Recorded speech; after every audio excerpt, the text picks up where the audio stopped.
Hello, everyone. I'm Hector from Assertive, and welcome to the third installment of our video series, Privileged Access Without the Pain. In our last video, we looked at how traditional PAM tools work. We also had a look at the complexity of rolling out these type of tools. So let's take a step back and ask a different question.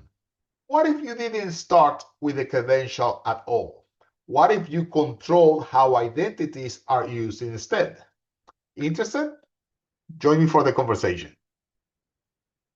So, most modern attacks today don't break into a vault. They don't really need to. Attackers really use compromised user accounts, token theft, lateral movement, privilege escalation. In other words, they abuse identity and authentication.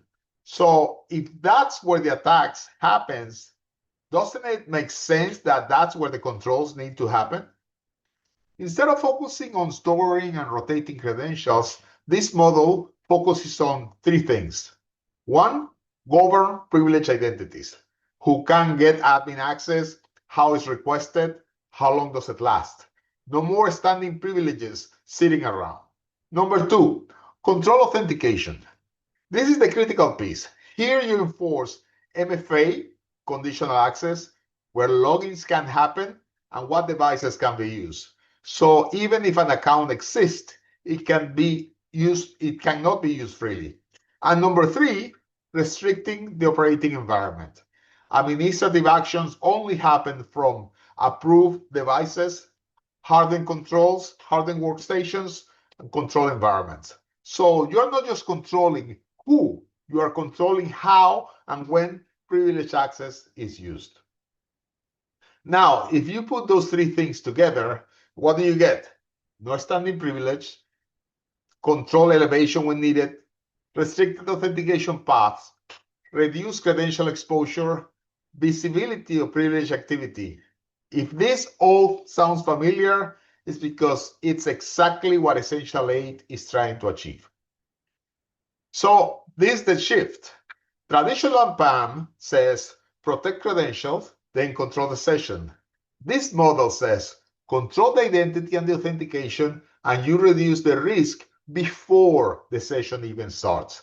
You're not waiting until access happens. You're controlling it at the entry point. Now, we're not saying never use PAM. We're not saying that. There is still cases where credential vaulting makes sense, session recording is required, share accounts need tight controls. But instead of starting there, you start with identity and authentication as your control plane and add those capabilities where they are actually needed.